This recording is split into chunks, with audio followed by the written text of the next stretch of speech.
নারীহত্যা না করেও নারীহত্যা পালন করে আজকের দিনে কেন যে অন্ন খেয়েছি আমরা অন্ন খাওয়ার সঙ্গে সঙ্গে অনন্ত কোটি পাপ হয় সেই পাপের হাত থেকে রক্ষা নেই সেই পাপের হাত থেকে রক্ষা পাওয়ার জন্য একাদশী করা কর্তব্য আমাদের দেখুন বলেছেন পাপ আসল কত এই জগতের অন্য কোনো কিন্তু পাপ নষ্ট করবে না সামনে সোমবারে শ্রাবণ মাসে শীতের মাথা বেশিরভাগ জল এই মাসটা আমরা দেখেছি যে নিমের দিক থেকে মঠ আছে আমাদের মাকে করে জল নিয়ে যাচ্ছে গঙ্গা সারা রাত্রে হাঁটতে হাঁটতে সকালবেলা গিয়ে পৌঁছে তারকেশ্বরে আমরা 2-3 বার গিয়েছি আমরা শিবের মাথায় জল ঢালতে যাচ্ছি সেই জল ঢালে কি পাপ কিন্তু ক্ষয় হবে না যদি শনির মতো করা হয় পাপ কখনো ধ্বংস হবে না যদি আমরা সন্তোষীমার মতো করি যদি আমরা সূর্য দেবতার মতো করি তাতে কিন্তু পাপ ধ্বংস হবে না কোনো কালে তাহলে এই পদগুলো করলে কি লাভ হবে আমাদের যদি আমরা শিবের মতো করি অনন্ত কোটি জন্মের পাপ কিন্তু কোনো কালে ধ্বংস হবে না অগাধ সম্পত্তি লাভ হবে আমাদের কি অট্টালিকা তৈরি হবে আমাদের চিন্তার কোনো কারণ নেই শিবের মাথায় জল ঢালে কি হবে অগাধ সম্পত্তির মালিক হবে যদি শিবের মাথায় জল ঢালা হয় 7 তলা বিল্ডিং তৈরি হবে কিন্তু কোনো কালে পাপ ধ্বংস হবে না যদি পাপকে ধ্বংস করতে হয় পাপহারী মধুসূদনকে ডাকতে হয় হে পাপহারী মধুসূদন সমস্ত পাপ থেকে রক্ষা করো আমাকে আমি মহাপাপী ব্যক্তি একাদশী করলে পাপ ধ্বংস হয় গোবিন্দের নাম করার সঙ্গে সঙ্গে অনন্ত জন্মের পাপটি ধ্বংস হয় এই কৃষ্ণ নামে যত পাপ করে পাপের সাধ্য নাই তত পাপ করে একবার যদি কৃষ্ণ নাম করে আমাদের পাপটা ক্ষয় হয়ে যায় পাপের সাধ্য নাই তত পাপ করে দেখুন নাম করলে সব পাপ হয় পাপ নাশক হতে আমাকে দর্শন করিয়েছিলেন আমি এরপরে তাহাই কীর্তন করেছি অভয়কে চিত্তে শ্রবণ করুন মনটা স্থির করে শ্রবণ করতে হয় মন যদি স্থির না করে শ্রবণ করা হয় এই গল্পটা আমি বারবার করে বলেছি আমি পাঠক মশায় পাঠ করে যাচ্ছি অনেক শ্রোতা কিন্তু সেখানে হাজার হাজার শ্রোতা তার মধ্যে কেউ বুড়িমা কারো চোখ দিয়ে জল বের হয় না ভাগবত শ্রবণ করতে করতে জল যদি বের না হলে কি লাভ হলো সেই বুড়িমার চোখ দিয়ে জল বের হচ্ছে বুড়িমার ভাগবত পাঠ যখন সমাপ্ত পাঠক মশাই চিন্তা করলো বুড়িমা বোধহয় পাঠ শুনেছেন পাঠকের কিন্তু লম্বা লম্বা দাড়ি ছিল বিশাল বিশাল দাড়ি পাঠ শেষ হওয়ার সঙ্গে সঙ্গে জিজ্ঞাসা করে বুড়িমা তুমি বোধহয় পাঠটা ভালো করে শুনেছ আমি কিন্তু পাঠ শুনি নাই 3 দিন পূর্বে আমার একটা ছাগল রাম ছাগল ছিল হারিয়ে গেছে তার লম্বা লম্বা দাড়ি ছিল তোমাকে দেখার সঙ্গে সঙ্গে ছাগলের কথাটা মনে হয়ে গেছে তোমার লম্বা লম্বা দাড়ি আমার ছাগলের লম্বা লম্বা দাড়ি ছিল তোমাকে দেখে ছাগলের কথা মনে পড়ে সেই ছাগলটা হারিয়ে গেছে সেই ছাগলের কথা চিন্তা করতে করতে আমার চোখ দিয়ে জল বেরোচ্ছে ভাগবত আমি শ্রবণ করি না ভাগবত সবাই শ্রবণ করতে পারে না দেখো না কাহিনীটা শুনুন কমলাসন কমলাসন কাকে বলা হয় এই জগতের লোক বলে যে যেই শিব যেই কৃষ্ণ সেই ব্রহ্মা তার মতো মূর্খ ব্যক্তি জগতে কেউ নেই ব্রহ্মা বিষ্ণু মহেশ্বর একই ভগবান ভগবান হাজার ঘন্টা ভগবান হবে না ব্রহ্মা ভগবান বিষ্ণু ভগবান আবার শিবকেও ভগবান বলা আছে অনেকে বলে শাস্ত্রগ্রন্থে কি বলেছে না ব্রহ্মা বিষ্ণু মহেশ্বরকে একই তত্ত্ব বলা হবে না। ব্রহ্মা কৃষ্ণ যদি একই হয়ে থাকত মূর্খের মতো কথা দেখত। দেখুন চণ্ডীপাঠের মধ্যেও পাওয়া যাচ্ছে, ভাগবতে বর্ণন করা আছে, পুরাণের মধ্যে বর্ণন করা আছে ভগবান কৃষ্ণের নাভি পদ্ম থেকে ব্রহ্মার জন্ম হয়। সবাই জেনে আছে, জগতের লোক সবাই তো জানেন ভগবান কৃষ্ণের নাভি থেকে পদ্ম থেকে কার জন্ম হয়েছিল? ব্রহ্মাজির জন্ম হয়। ব্রহ্মা কৃষ্ণ একই হলেন কি করে? ব্রহ্মার পিতার নামকে স্বয়ং ভগবান কৃষ্ণচন্দ্র। সেই জন্য ভক্তকে যদি ভগবান বলা হয় তার মতো পাপী ব্যক্তি জগতে কেউ নেই। স্বয়ং ভগবান কৃষ্ণকে কখনো শিব বলা হবে না, শিবকে কোনো কালে ভগবান বলা হয় না। কেন শিবকে ভগবান বলা হয় না? ব্রহ্মার কর্ণপুর থেকে শিবের জন্ম হয়, এটি শাস্ত্রগ্রন্থের মধ্যে প্রমাণ পাওয়া যায়। শিবের 5টা মুখ দেখা যায়, স্বয়ং ভগবান কৃষ্ণের কটা মুখ? স্বয়ং শিব ঠাকুর 5টা মুখ কেন লাভ করেছেন? পঞ্চমুখে রাম নাম কান্তি পুরারি। 5টা মুখের সাহায্যে কৃষ্ণ কথা কীর্তন করার জন্য তিনি 5টা মুখ লাভ করেছেন শিব ঠাকুর। স্বয়ং শিব ঠাকুর তিনি পার্বতীকে বলতে, শুনো পার্বতী, জগতের মূর্খ ব্যক্তি, জগতের লোক তত্ত্ব জানে না, আমি কে জানো? তিনৈব হিতভূতেন বয়ং জাতা মহেশ্বরী কারণং সর্বভূতানাং স্বয়েক পরমেশ্বর। সেই পরমেশ্বর কৃষ্ণ থেকে পার্বতী তুমি জন্মগ্রহণ করেছ। সেই পরমেশ্বর কৃষ্ণ থেকে বয়ং জাতা, বয়ং মানে কি? আমি তুমি দুইজন। বয়ং কাকে বলা হয়? বয়ং শব্দটা তখনই প্রয়োগ করা হয় দুইজন যখন থাকে। দুইজনের মধ্যে কে আছে? আমি শিব ঠাকুর, আর কে আছে? পার্বতী দেবী। দেখো সেই কৃষ্ণ থেকে আমার জন্ম, তোমার জন্ম।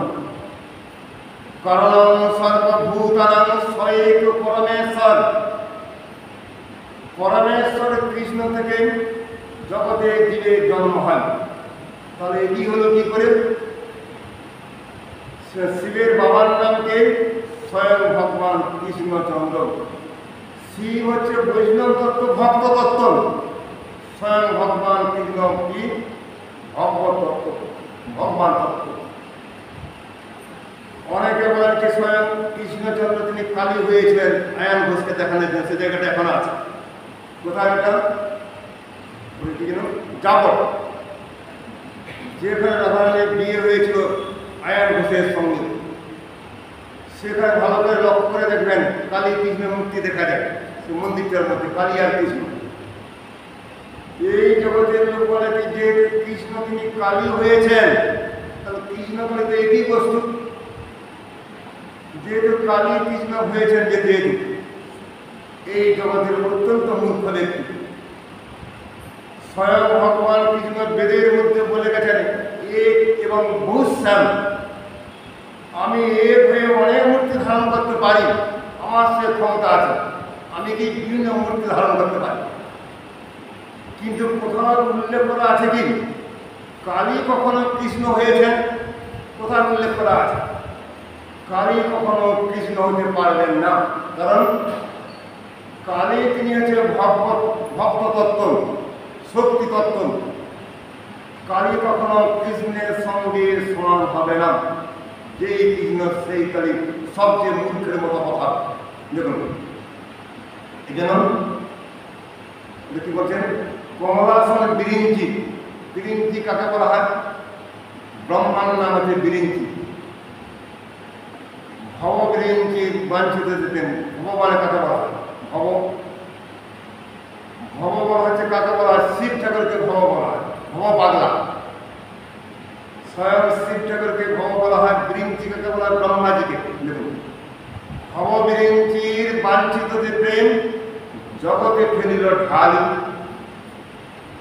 যেই প্রেম আস্বাদন করতে চেয়েছেন কি স্বয়ং শিব ঠাকুর, যেই প্রেম আস্বাদন করতে চেয়েছেন কি স্বয়ং ব্রহ্মাজি, সেই প্রেমটা আমরা আস্বাদন করবো। আমরা দেখুন, কমলাসন বিরিঞ্চি সংবিধানে দেবর্ষী নারদ জিজ্ঞাসা করছেন। এখানে দেবর্ষী নারদ জিজ্ঞাসা করে, শুনো হে ভগবান, শ্রাবণ মাসের কৃষ্ণপক্ষে একাদশীর নামটা কি? প্রত্যেকের নাম একটা থাকবে। এই জগতে ভগবানের নামটি থাকে, সেটি আমাদের বেদের মধ্যে উল্লেখ করা আছে, সেটি ভাগবতে উল্লেখ করা আছে, গীতার মধ্যে উল্লেখ আছে, পুরাণের মধ্যে ভগবানের নাম দেওয়া আছে কিনা? তা যদি নামটি না থাকতো কি করে ডাকতাম আমরা? ভগবান বলে ডাকতাম কি? নামটি থাকার জন্য ডাকতে পারছি আমরা, কৃষ্ণ নাম, গোবিন্দ নাম করে ডাকতে পারছি। খ্রিস্টান ধর্মের বৈশিষ্ট্যটা কি দেখা যায়? সেখানে ভগবানকে ডাকা হচ্ছে, কিন্তু তারা কিন্তু চার্চে যায়, দেখবেন ক্রস দেওয়া আছে। যদিও যীশু খ্রিস্টের মূর্তি সেখানে দেখা যায়, তারা কিন্তু গডকে ডাকেন, কিন্তু গডের কাছে প্রে করেন। যীশু খ্রিস্টকে কোনো কালে ভগবান বলেননি, ওরা স্বয়ং গড বলা হয়েছে। মুসলমান লোক তারা করেন কি, মসজিদে যান দেখেছেন, তারা হযরত মুহাম্মদকে কিন্তু ভগবান বলেন, কিন্তু তার পীর বলেছেন হযরত মুহাম্মদকে। তাহলে আল্লাহ কাকে বলেছেন? সর্বেশ্বর, পরমেশ্বরকে আল্লাহ বলেছেন তারা। সেই আল্লাহর কোনো নাম দেখা যাচ্ছে না, কিন্তু গডের কোনো নাম নেই। সেটা সনাতন ধর্মের বৈশিষ্ট্য দেখা যায়, ভগবানের নামটা আছে, তার নাম কি? কৃষ্ণ, গোবিন্দ, গোপাল। এই নামগুলো পাওয়া যাচ্ছে, ভগবান কৃষ্ণের নাম পাওয়া যাচ্ছে। এই জন্য শাস্ত্র গ্রন্থের মধ্যে কালীরামকেও দেখা যায়।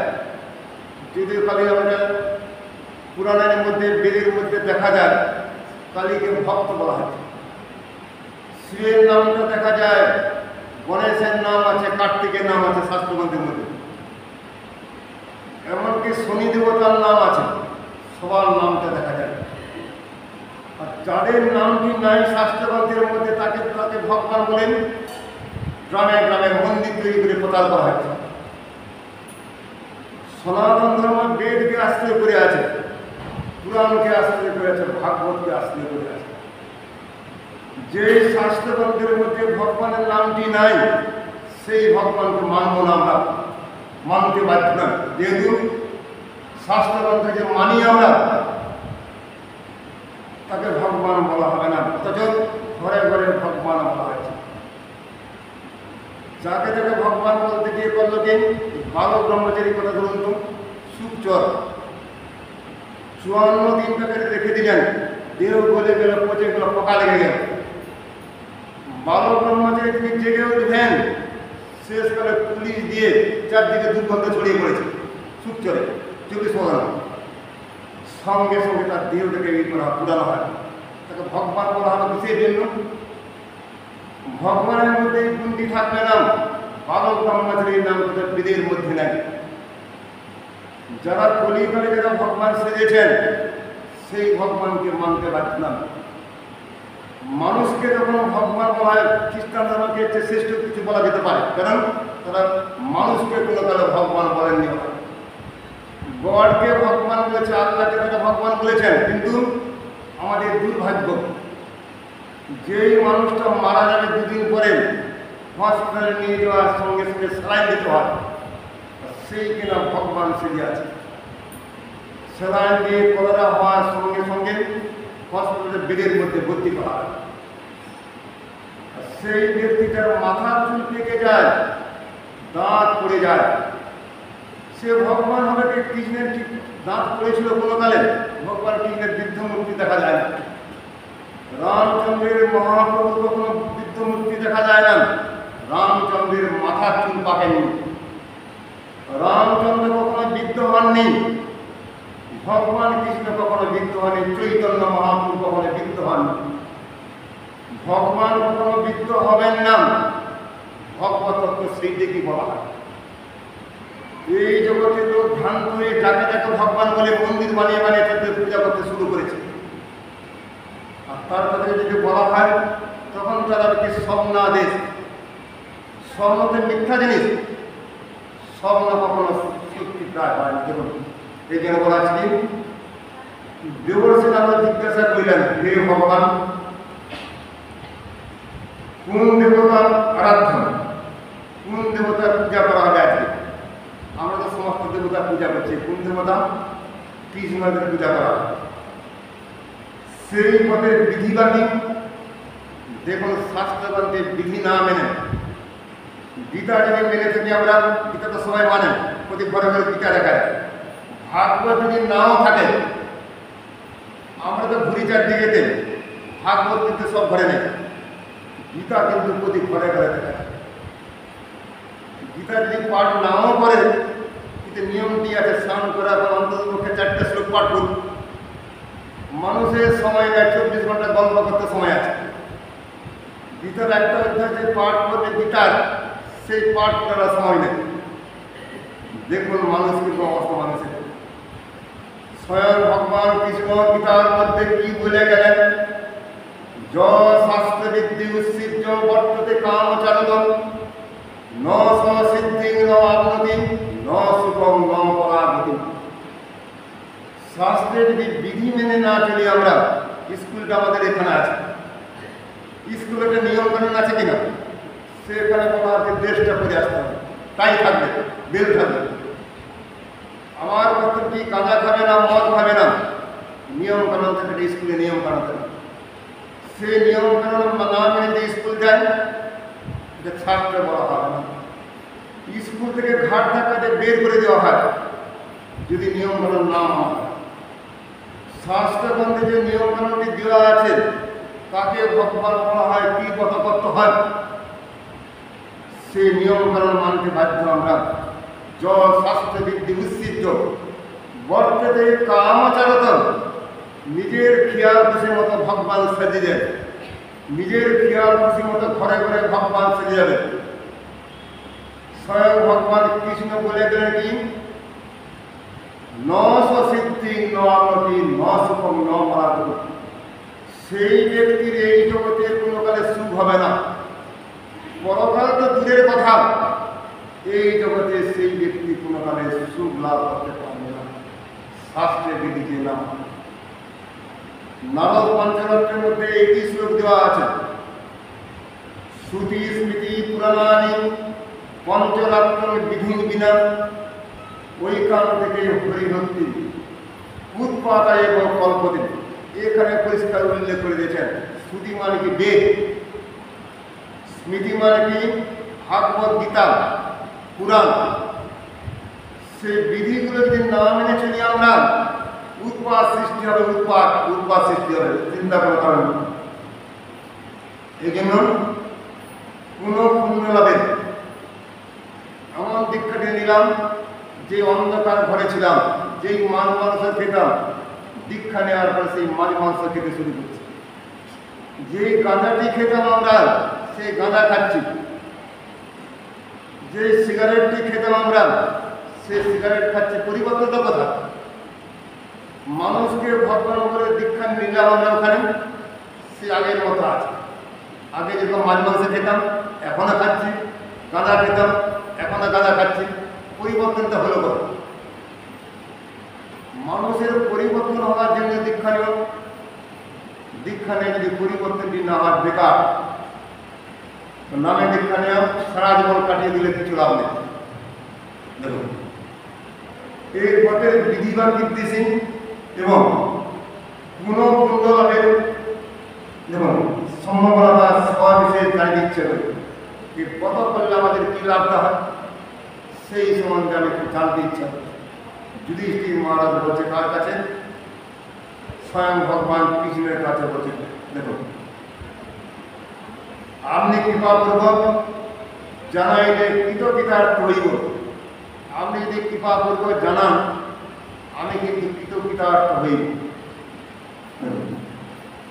নারদের এই কৃষক বাক্য সকলে ব্রহ্মা সাথী সমর্পিত হইয়া বলিলেন, ব্রহ্মার তো আনন্দ।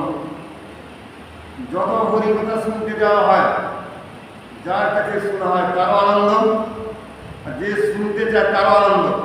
উভয়ের আনন্দ কখন হয়? হরিকথার মধ্যে।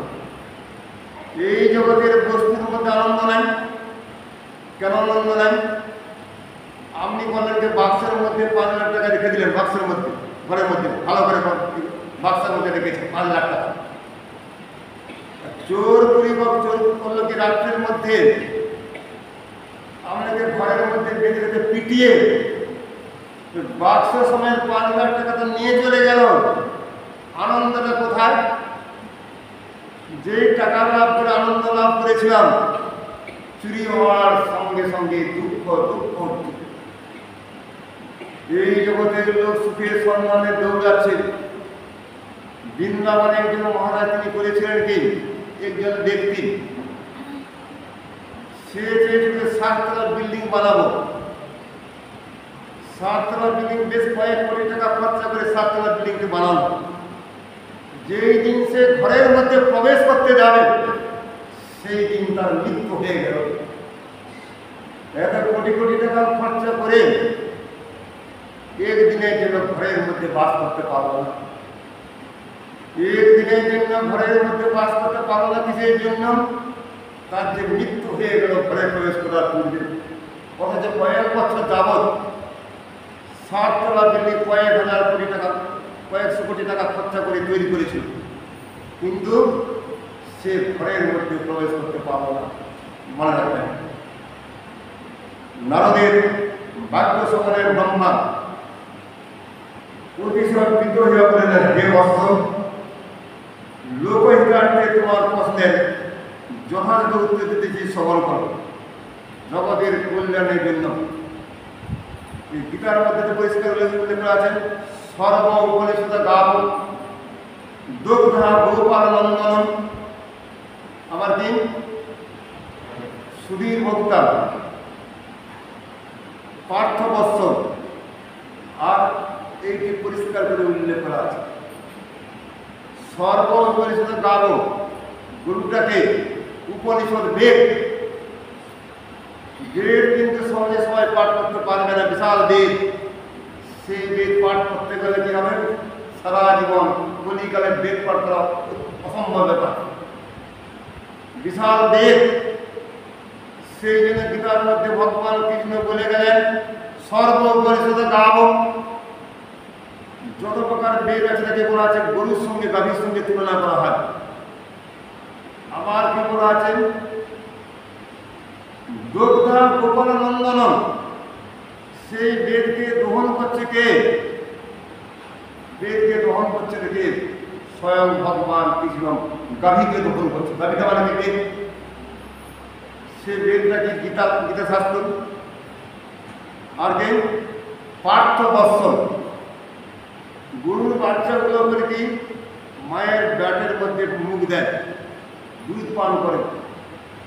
গরুর বাচ্চা যে দুধ পান না করে কিন্তু দুধ হয় না। কিন্তু স্বয়ং অর্জুন তিনি করেছেন কি? দুধ পান করেছেন। কিসের জন্য? জগতের লোকেদের দুধটা পায়। জগতের লোকের জন্য, দুধের জন্য তিনি নিজে দুধ পান করেছেন। স্বয়ংকে পার্থ অর্জুন সুধীর ভোক্তা। আর সাধুগণ তারা করেন এই দুধ পানটা করে দিলে সাধুগণ। দেখো এইটাকে গীতা বলা হয়। লোকহিতার্থে তোমার প্রশ্নে যথাযথ উত্তর দিতেছি, শ্রবণ। কৃষ্ণের শ্রাবণ দ্বাদশী কামিকা নামে জগতে প্রসিদ্ধ। এর নাম কি? কামিকা একাদশী। যাহার স্মরণ মাত্রে দেখুন ভগবানকে ডাকার সঙ্গে সঙ্গে পাপ ধ্বংস হয়ে যায়। স্মর্তব্যং সততং বিষ্ণু বিস্মর্তব্যং জাত উচিত। সর্বে বিধি নিষেধা শ্রোত্তদেব কিঙ্করা। ভালো কথা বলেছেন। স্মর্তব্য সততং বিষ্ণু, এইটি হচ্ছে আসল বিধি। আমাদের আসল বিধি কি? স্মর্তব্যং সততং বিষ্ণু। বিষ্ণুকে সবসময় স্মরণ করে, বিষ্ণুকে স্মরণ করে। ন স্মর্তব্যং জাত উচিত মানে কি? বিষ্ণুকে কখনো ভুলে যাবে না, বিষ্ণুকে কৃষ্ণকে ভুলবে না। সর্বে বিধি নিষেধা শ্রোত্তদেব কিঙ্করা বলেছেন। শ্রাবণ দ্বাদশী কামিকা নামে জগতে প্রসিদ্ধ। যা স্মরণ মাত্রে বাজপেয়ী যজ্ঞের ফল প্রাপ্তি। বিশাল যজ্ঞের নাম বাজপেয়ী যজ্ঞ। যে যজ্ঞ করতে গেলে কয়েক হাজার মন ঘি লাগবে, কলিকালে মানুষ খেতে পায় না, 1 কেজি ঘি কিনতে পারি না আমরা। আর সেই যুগে যে বাজবে যজ্ঞ করা হতো তেতা যুগে বা তেতা যুগে, সেই যজ্ঞ করতে গেলে কয়েক হাজার মন ঘি লাগে, 2 মন নয়, কয়েক হাজার মন ঘি। শুধু যজ্ঞ করতে গেলে এখন দিন 1 ঘন্টার মধ্যে যজ্ঞ শেষ হয়ে যায়। ওই যজ্ঞ কিন্তু 5 বছর 10 বছর চলতে থাকে, আগুন নিভবে না যজ্ঞের। 10 বছর 15 বছর 20 বছর 1000 বছর চলতে থাকে যজ্ঞের শিখাটা করবে আগুন আকাশ স্পর্শ করে থাকবেন। যজ্ঞের শিখা সেটাকে বাজবে যজ্ঞ বলা হয়। সে যে বিশাল যজ্ঞের ফল, একটি মাত্র যদি একাদশী করা হয় সেই ফলটি সহজে লাভ করা যাবে। দেখুন, বাজবে যজ্ঞের ফল লাভ হয়। দেশ শঙ্কচক্র গদাধর যাহাতে জাগরিত আছেন। দেখুন, আজকে স্বয়ং ভগবান কৃষ্ণ জেগে আছেন আমাদের কাছে। যদি আমরা বলে দিই স্বয়ং তিনি কি 4 মাস ঘুমিয়ে আছেন, তাকে জাগিয়ে রাখতে হবে ঘুমনাথ ভাব। জগতের লোকের কাছে ঘুমিয়ে থাক কৃষ্ণ, আমাদের কাছে কৃষ্ণ চিরকাল জেগে থাকে হৃদয়ের মধ্যে, মন্দিরের মধ্যে। নাহলে কৃষ্ণ যদি ঘুমিয়ে পড়ে খাবে কি করে ভক্তি লাগাবো? আমি যদি ঘুমিয়ে থাকি, খাবারটা আমার কাছে রেখে দিলাম শুভক দিয়ে, আমি খাবো কি করে? আমার পক্ষে অসম্ভব হয়ে দাঁড়াবে খাওয়া। সেবক নিয়ে গেলে কি দেখার গুরুদেব তো ঘুমিয়ে আছে, গুরুদেবের কাছে খাবারটা নিয়ে গেলে লাভটা কি হবে? গুরুদেব তিনি খাবেন না। যেই মুহূর্তে গুরুদেব জেগে থাকবেন, কৃষ্ণ জেগে থাকবেন, সেই মুহূর্তে খাবারটা কৃষ্ণ তিনি খেতে পারেন। কৃষ্ণকে 4 মাস জাগিয়ে রাখবো আমরা, কৃষ্ণ যাতে ঘুমিয়ে না পড়তে পারেন, সেইটি আমাদের কাজ। জগতের লোকের কাছে ঘুমিয়ে থাকুক, জগতের লোক পটল খাক, গাঁদা খাক, যা খাক, কিন্তু কৃষ্ণ আমার হৃদয় সিংহাসনের মধ্যে চিরকাল থেকে থাকুক, এটি আমাদের কাজ। শঙ্খচক্র গদাধর যাহাতে জাগরিত আছে। দেখুন, এটা জেগে আছে শঙ্খচক্র গদাধর মাথায়। দেখুন, সিদ্ধার্থম হরি বিষ্ণু মাধব মধুসূদনকে যিনি পূজা ও ধ্যান করেন, তাহার পুণ্য ফলের পরিমাণ অনুভূত হয়। ভগবানকে ডাকলে ভগবান রক্ষা করে। গৌরমণ্ডল আমাদের সঙ্গে কত বছর আগে বছর কে গেছে যাই না, অনেক ভালো ভালো স্থান দেখা যায় গৌরমণ্ডলে। বৃন্দাবনের চেয়ে মাহাত্ম বেশি, কিন্তু বৃন্দাবনের চেয়ে মাহাত্ম কথা গৌরমণ্ডলের মাহাত্ম বেশি। চৈতন্য মহাপ্রভু ভক্তবৃন্দের স্থান। বাঁকুড়া জেলার মধ্যে একটি স্থান দেখা যায়, সেই স্থানটা হচ্ছে মদন মোহন মন্দির। বিষ্ণুপুরের মদন মোহন মন্দির বিখ্যাত। সে মন্দিরটা বর্তমানে দেখা যায়। ওখানে কামান দেখা যায়, বিশাল কামান। কামানের নামটা কি দল মাদল। এক সময় করলে রাজ্য আক্রমণ করলো কে? বর্গী। ছেলে ঘুমালো, পাড়া জোড়ালো, বর্গী এলো দেশে। এই জগতের একটা কথা আছে কিনা, ছেলেরা বর্গীর নাম শোনার সঙ্গে সঙ্গে ঘুমিয়ে পড়ে। পাড়া জোড়ালো, পাড়ার মধ্যে লোক দেখা যাবে না, ঘরের দরজা বন্ধ করে সবাই ঘরের মধ্যে ঢুকে যায়। কেন? বর্গীর নাম শোনার সঙ্গে সঙ্গে। বর্গী পরে লোকের গলা কেটে ফেলে, ছেলের গলা কাটে। বর্গীর নাম ছিল কারো ঘুম হয়। সেই বর্গী আক্রমণ করলে রাজ্য আক্রমণ করলো ভক্তের রাজ্য। সেই ভক্তের নাম কি ছিল? গোপাল সিংহ। সেই গোপাল সিংহের সেবিত বিগ্রহের নামটা কি? মদন মোহন। মদন মোহন ছিল সেবিত বিগ্রহ গোপাল সিংহের। বর্গী আক্রমণ করার সঙ্গে সঙ্গে মন্দিরের মধ্যে ভগবান তিনি থাকতে পারলেন না। মন্দিরে থাকবো না আমি, আমার ভক্তের যে ভক্ত আমার জন্য সারা জীবন সেবা করে যাচ্ছে, আমার সেবা। সেই ভক্তের যে আক্রমণ করেছে বর্গী, সেই বর্গীগণকে নিধন করার জন্য স্বয়ং ভগবান কৃষ্ণ মদন মোহন তিনি কি করেছেন? কামান দেখেছেন। সেই কামানটা এখনো দেখা যায়, বিশাল কামান। সেই কামান থেকে বর্গীগণকে ধ্বংস করেছেন, কে মদন মোহন ধ্বংস করেছেন। তিনি যে ভক্তবৎসল ভগবান তার প্রমাণ দেখা যাচ্ছে। আর আমরা মনে করি খাটছি, হাতে পরিশ্রম করছি, ভগবান কোথায় খাচ্ছে? যদি মাঠে না কাজ করি, রান্না যদি না করি, ভগবান মুখের মধ্যে খাবারটা তুলে দিবেন না, এইটি আমরা মনে করি। সেটি আমাদের ভুল কথা, কিন্তু ভগবান এই খাওয়ায় আমাদেরকে। তিনি যদি খাবারটি না রাখেন, একবার হয়েছিল দিন বাবার সঙ্গে সম্পত্তি নিয়ে ছেলের মধ্যে বিরাট লড়াই, বিশাল গণ্ডগোল। কিন্তু ছেলের সঙ্গে বাবার আজ দেখা যায়, প্রায় দেখা যায় বাবা ছেলের মুখ দেখে না সম্পত্তি নিয়ে। ছেলে করে কি বাবা আমার নামে লিখে দাও, নাহলে কিন্তু তোমার খাওয়ার বন্ধ করে দেবো। বাবার সঙ্গে ছেলের গণ্ডগোল। আমার দেখা গেল কি সঙ্গে সঙ্গে যে বাবা তার যে ছেলের মধ্যে দাড়ি কামাতো, বাবা তো জানে আজকে দাড়ি কামাতে যাবে বাবা, ছেলে করলে কি এই নাকি ফুটটা দেখো, ফুটটা দেখি তো ফুটের মধ্যে কি আছে। সেই ফুলের মধ্যে করে বীজ দিয়ে দিল ফুলের মধ্যে, নাকি জানতে পারলো না। এমন বীজ দিল ফুলের মধ্যে, নাপিত করলে ব্লেড লাগিয়ে তোর বাবা দাড়ি কামাচ্ছে, দাড়ির মধ্যে কেটে গেলে, দাড়ি কাটে নাই, সঙ্গে সঙ্গে ছেড়ে উপস্থিত।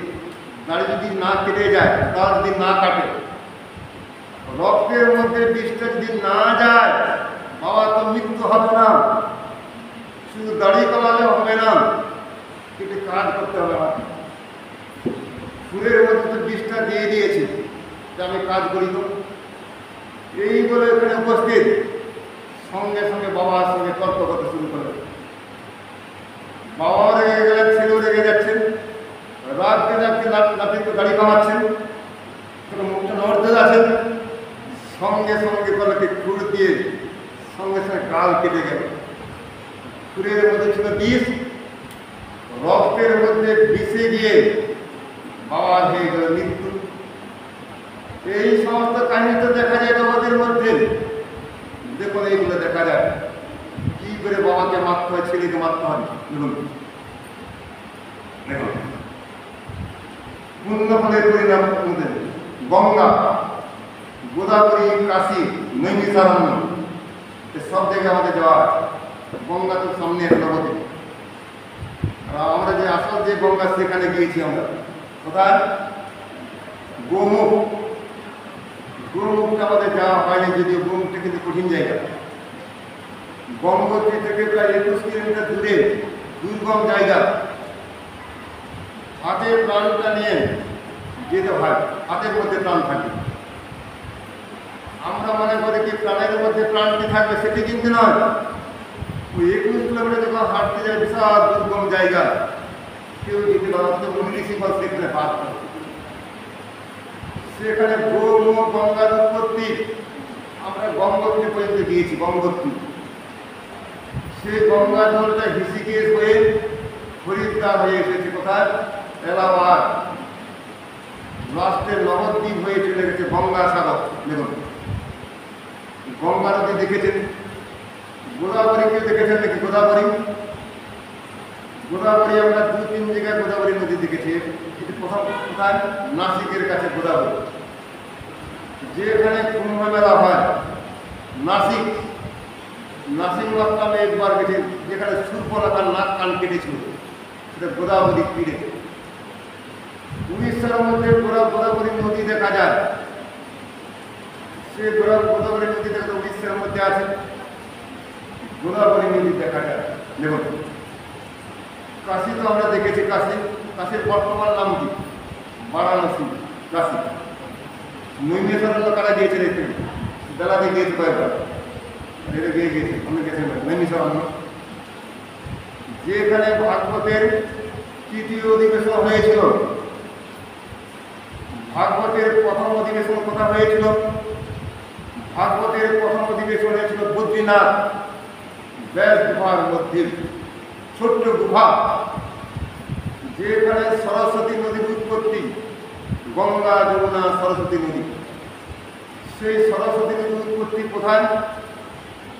কোথায়? বদ্রীনাথের যেই রাস্তা দিয়ে পঞ্চপাণ্ডব চলে গেছেন, কোথাও বৈকুণ্ঠে চলে গেছেন, স্বর্গে চলে গেছেন বলি আমরা, পঞ্চপাণ্ডবের স্বর্গ স্থান ওই রাস্তা দিয়ে, রাস্তাটা এখন আছে। সেই গুহার মধ্যে প্রথম ভাগবত পাঠ করা হয়। গুহার মধ্যে কটা লোক ঘর দিয়ে মন্দির মাটির মধ্যে বড় আছে, মাটির মন্দির গুহাটা ছোট। সেখানে যখন পাঠ করা হয়েছিল মাত্র একজন বক্তা ছিল, একজন শ্রোতা ছিল, দুইজন শ্রোতা, মাত্র দুইজন। সেই দুইজন শ্রোতার নাম কি সুখদেব গোস্বামী পাঠ, দ্বিতীয় শ্রোতার নাম ছিল কি সুত গোস্বামী। ভাগবতের দ্বিতীয় অধিবেশন কোথায় হয়েছিল? পরীক্ষিত মহারাজকে বলেছিলেন সুখদেব গোস্বামী পাঠ। যে মুহূর্তে পরীক্ষিত মহারাজ জানতে পেরেছেন 7 দিন জগতে বেঁচে থাকবার, ব্রহ্মসাপ হয়েছে আমার উপরে, অভিশাপ দিয়েছে মুনি, 7 দিন পরে তক্ষকে দংশনে মৃত্যু হবে। আমরা যখন প্রথমে এখানে মঠে আসি, একটা গাছ ছিল কোণের মধ্যে, সেই গাছের মধ্যে হাজার হাজার তক্ষ থাকতো। আমি যে ঘরটা থাকতাম ওই ঘরটার মধ্যে, সেই ঘরের মধ্যে কিন্তু তক্ষ বাস করতো, তক্ষ সেই তক্ষ দেখা যায় না। অভিশাপ দিয়েছিলেন পরীক্ষিত মহারাজ, বাবার গলায় যেহেতু মরা সাপ জড়িয়েছ, 7 দিন পরে মৃত্যু নিবার্জন। 7 দিন পরে যখন মৃত্যু নিবার্জন জানতে পারলো পরীক্ষিত মহারাজ, 7 দিন পরে হস্তিনাপুরে সিংহাসন আমার সঙ্গে যাবে না, স্ত্রীর সঙ্গে কোনো সম্বন্ধ থাকবে না, একমাত্র পুত্রের জন্মেঞ্জয় তাকে ছেড়ে জগৎ থেকে চলে যেতে হবে। প্রজাবৃন্দের সঙ্গে কোনো সম্বন্ধ থাকবে না, জগতের সবাইকে ছেড়ে চলে যেতে হবে। সিংহাসন ত্যাগ করে চলে গেলেন পবিত্র গঙ্গার তীরে। গত বছর মধ্যে গিয়েছিলাম আমরা, সে জায়গার নাম কি সুকরতল, যাকে সুকতাল বলা হয়। সুকতাল কেন বলা হয়? স্বয়ং সুখদেব গোস্বামী পাঠ করেছিলেন। সেখানে কিন্তু মাইকের ব্যবস্থা ছিল না, কিন্তু এই মাইক ছিল না, কিন্তু মুখে মুখে পাঠ করেছেন। আর এখানে 10 জন শ্রোতার জন্য মাইক লাগিয়েছে এখানে। সেখানে শ্রোতা ছিল কতজন? 80,000 শ্রোতা। দেখুন, 80,000 শ্রোতা যদি থাকে, মাইক যদি না দেওয়া হয়, কেউ কিন্তু শুনতে পাবে না। সেই যুগে ছিল কি কর্ণাল, তীক্ষ্ণ ধার ছিল কর্ণ। এখানে কথা বললে 5 মাইল থেকে কানের মধ্যে কথাগুলো ঢুকে যেত। এখন কি গেটের বাইরে যদি কেউ থাকে, সে আমার কথা শুনতে পাবে না, এটা মাইক লাগাচ্ছে। সেই যে ভাগবতের অধিবেশনটা হয়েছিল, 80,000 শ্রোতা ছিল, 2-1 জন নয়। আমাদের সঙ্গে যারা গিয়েছিল নৈমিষারণ্য, ভাগবতের তৃতীয় অধিবেশন হয়, সেখানে সুত গোস্বামী তিনি পাঠ করেছিলেন ভাগবতের তৃতীয় অধিবেশনে। শ্রোতা ছিল কারা? 60,000 শ্রোতা, 2-1 জন না, 60,000 শ্রোতা। তার মধ্যে কারা ছিল? সৌনকাদি ঋষিগণ। সৌনকাদি ঋষিগণের নাম পাওয়া যায়। সেই নৈমিষারণ্যতে গভীর মঠা আছে, সেখানে কিন্তু লোকজন যদিও কম যায়। নৈমিষারণ্য কেন বলা হয় এটি মনে রাখবেন, শুনে রাখবেন। নৈমিষারণ্য কেন বলা হয়? স্বয়ং ব্রহ্মাজির হাতে কিন্তু যাকে চক্র দেখেন হাতে, ব্রহ্মাজির হাতে চক্র থাকে। ব্রহ্মাজি তিনি স্থির করলেন আমি ধ্যান করবো কোথায়, তপস্যা করবো কোথায়, জায়গা খুঁজে পাচ্ছি না। পৃথিবীর মধ্যে জায়গা খুঁজে পাচ্ছে না ব্রহ্মাজি তপস্যা করার জন্য, কৃষ্ণের তপস্যা করার জন্য। ঠিক আছে, আমার হাতের মধ্যে যে চক্র দেখা যায়, সেই চক্র যেখানে স্থির হয়ে থাকবে সেইখানে গিয়ে ভজন করবে। নিমেষের মধ্যে, ক্ষণিকের মধ্যে ব্রহ্মার চক্র করতে ঘুরতে ঘুরতে নিমেষের মধ্যে নৈমিষারণ্যের মধ্যে খুলে গেল। নিমেষের মধ্যে সমাজ সে জায়গার নাম কি নৈমিষারণ্য, ব্রহ্মার চক্রের স্থান। সেই চক্রের স্থানের উপরে সেই গাছের তলে পাঠ করেছিলেন 60,000 শ্রোতা। পুষ্পতীর্থ গেছেন কি? যেই পুষ্পতীর্থ থেকে সাবিত্রী পাহাড় দেখা যায়। আমাদের সঙ্গে বেলা দিয়ে হেঁটে গেছে, আমি গেছি দুবার গেছি। মাত্র 2বার গেছে কোথায় পুষ্কর। আমার সঙ্গে কেউ হাঁটতে পারে, ওই সব বয়সটা কম ছিল। ওই সময় আমাদের সঙ্গে যুবক ছেলেগুলো যাচ্ছে, 15-16 বছর ছেলেগুলো। কোথায়? অমরনাথ, সবচেয়ে দুর্গম জায়গা। আমি হেঁটে গেলাম, আমার কিন্তু ঘোড়া কিন্তু পৌঁছাতে পারল না। আমি আগে গিয়ে পৌঁছে গেলাম, যারা ঘোড়া পিঠে যারা গিয়েছিল তারা আমার পরে গিয়ে পৌঁছালো না। তখন হাঁটতে পারতাম ঠিকই, কিন্তু এখন হাঁটবো কি করে? মানুষের একটা বয়স হয়ে যায়। এই জায়গায় পুষ্কর তীর্থটা কেন বিখ্যাত? সাবিত্রী জন্ম। একজন ব্যক্তি 2 বা 3 বার জন্ম হয় আমাদের ছেলেদের। মেয়েদের 2 বার জন্ম হয়। মেয়েদের কি হয়? বাবা মা থেকে জন্ম সাবিত্রী জন্ম হয়। আর আমাদের জন্ম হচ্ছে কি? শুক্র জন্ম, সাবিত্রী জন্ম দ্বিতীয় জন্ম। আর শেষকালে জন্ম কি? দুঃখ জন্ম, গায়ত্রী জন্ম। গায়ত্রী মন্ত্র জপ করতে হয়, তাকে দুঃখ জন্ম বলা হয়। ব্রহ্মাজি যখন গায়ত্রীকে প্রকাশ করে কোথায়? পুষ্করে প্রকাশ পায় কোনটা? গায়ত্রী মন্ত্র। সঙ্গে সঙ্গে সাবিত্রী রাগ হয়ে যায়। ব্রহ্মার প্রথম পক্ষের স্ত্রী, তার নাম কি? সাবিত্রী। ব্রহ্মার দ্বিতীয় পক্ষের স্ত্রীর নাম কি? গায়ত্রী। স্ত্রী মানে কি? এই মন্ত্র তিনি এসেছেন। সেই সময় সাবিত্রী রাগ করে, দেখুন 2 জন যদি মেয়েকে কেউ বিয়ে করতে যায়, একজন অভিমান হয়, তুমি যেহেতু গায়ত্রীকে বিয়ে করেছো, গায়ত্রীকে গ্রহণ করেছো, আমি থাকবো না। অভিমান করে 4 মাইল দূরে পাহাড়ের উপরে গিয়ে সাবিত্রী তপস্যা করতে শুরু করলো। সে পাহাড়ের নাম কি? সাবিত্রী পাহাড়। যদি ভবিষ্যতে যাওয়া হয়, যাবো আমরা। দেখুন অনেকদিন যাওয়া হয়নি পুষ্কর। আর নাথদ্বারের পাশাপাশি, নাথদ্বার আছে, দেখুন অনেকগুলো তীর্থ আছে পাশাপাশি। পুষ্কর তীর্থতে কি হয়? এই মন্ত্রগুলো প্রথম আছে আমাদের, গায়ত্রী সাবিত্রী মন্ত্র। প্রভৃতি তীর্থ দর্শনের সমুদয় ফল একমাত্র কৃষ্ণ পূজা হইলেই কোটি গুণ প্রাপ্ত হওয়া যায়।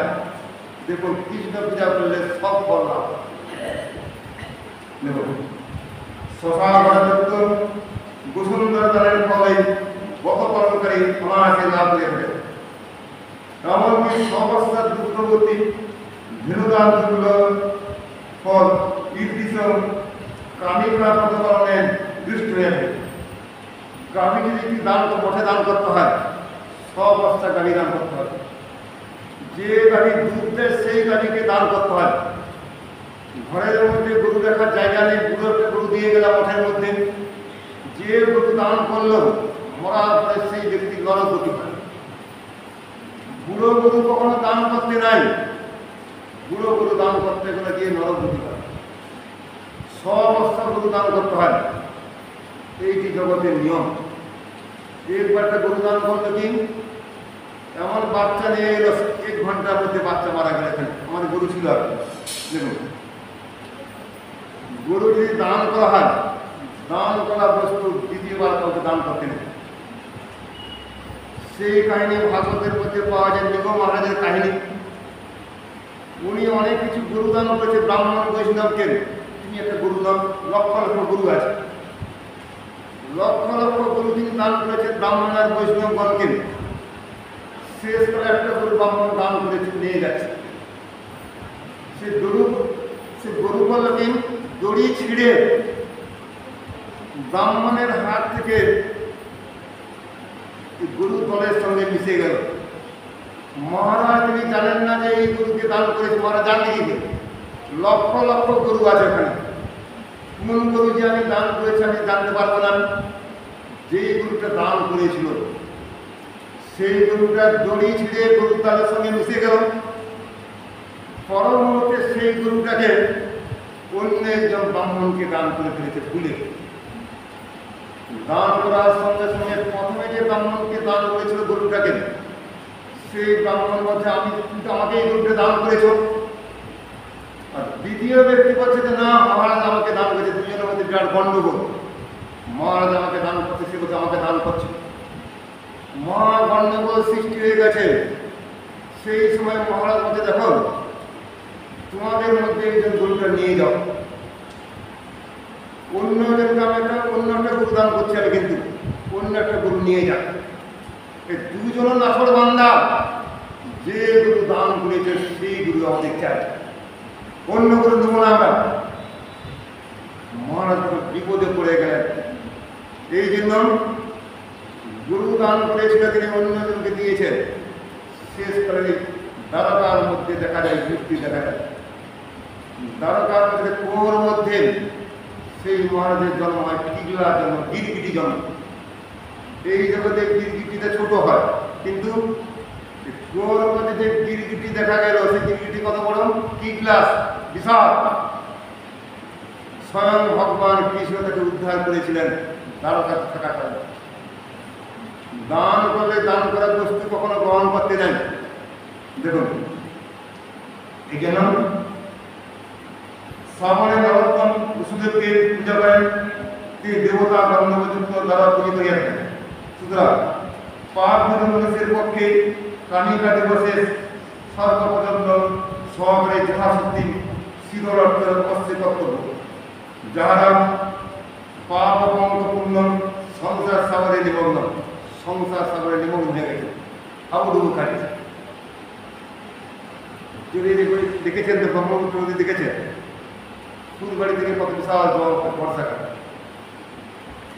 যদি সাঁতার দিয়ে পেরোতে যায়, নৌকা যদি ডুবে যায়, সঙ্গে সঙ্গে হাবুডুবু।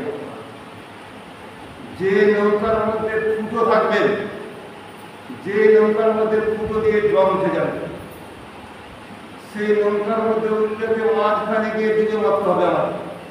যে নৌকার মধ্যে ফুটো নাই, সেই নৌকার মধ্যে যে চড়ি আমরা, যত ভয়ঙ্কর নদী থাকুক যা থাকুক, সহজে ফুলবাড়ি থেকে ধুলি পড়তে পারবো।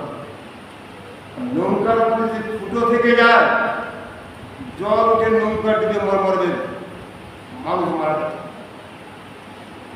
এই জন্য সৎগুরু বাদ দিয়ে, ভালো নৌকা বাদ দিয়ে যদি ফুটো নৌকা থেকে যায়, সেই নৌকার মধ্যে জল উঠলে হাউড উঠে মতো নদীর উপরে আর যেতে হবে না। এগুলো এখানে বলেছিল। অর্থাৎ যাহারা সংসার সাগরে নিমগ্ন, এই মতোই তাহাদের উদ্ধারে মাত্র উত্তম উপায়। এই পথের ন্যায় পুতল পাপকারী শ্রেষ্ঠ পুত্রকে দৃষ্ট হয় না। হে নারদ, শ্রী হরি স্বয়ং ইহার মাহাত্ম কীর্তন করিয়াছে। অধ্যাত্ম বিজ্ঞানের এক ব্যক্তি জ্ঞান অর্জন করিতে সক্ষম, এই বচন তাদের মধ্যে করা কর্তব্য। দেখুন,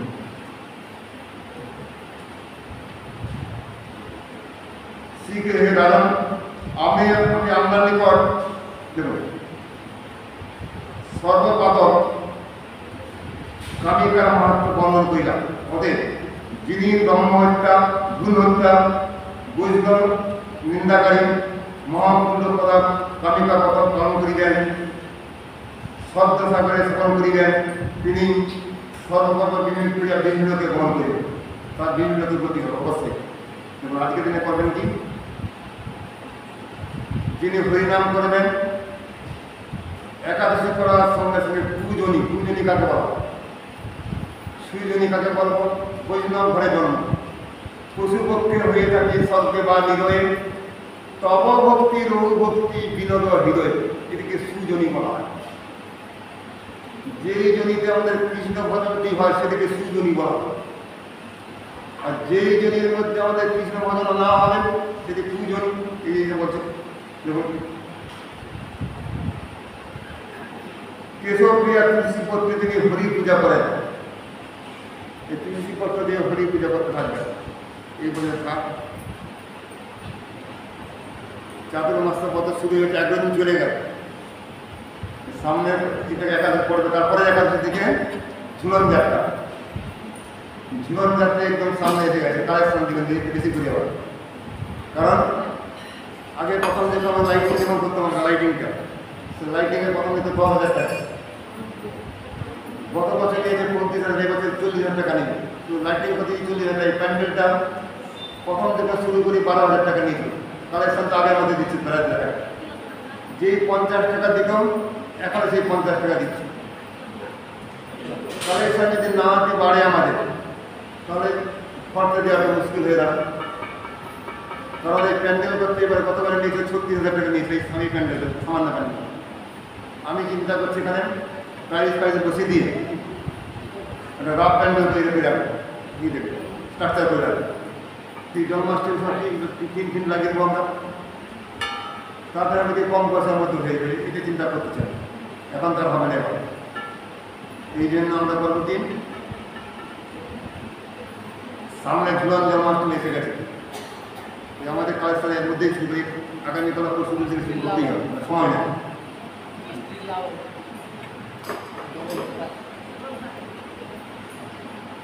যে যত মালপত্রটা বেশি দিলেই ভালো, পয়সা তো লাগবেই। আগে 50 টাকা দিয়ে 50 টাকা কি পায়, এখন আছে 50 টাকা। 10 বছর আগে দিলে 50 টাকা, 10 বছর পরে 50 টাকা। স্কুলে যাদের বেতন 500 টাকা ছিল, সে 500 টাকা বেতন তো কারণ নেই এখন। সে 500 জায়গায় কম করতে 5,000 টাকা বেতন হয়েছে লোকে।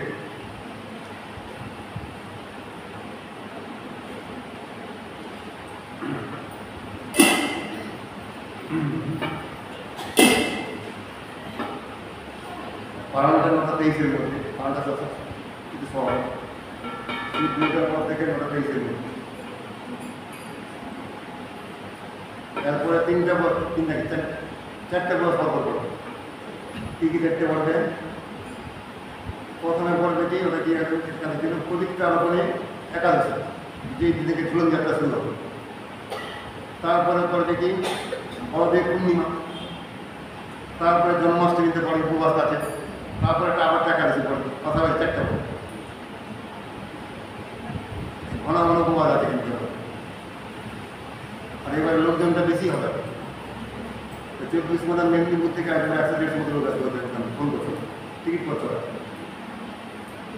বিভিন্ন জায়গা থেকে লোক আসবে, মাথা ভাঙাতে একটা পুরো বাস বুক করে আসছে, বাস মাথায় 50-60 লোক আছে মাথা ভাঙা।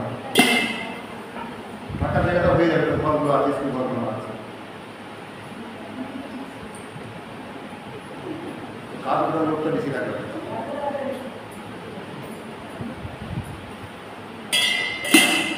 পয়সাটার কাজটা বেশি দিলে ভালো, খাওয়াটা সুবিধা হয়।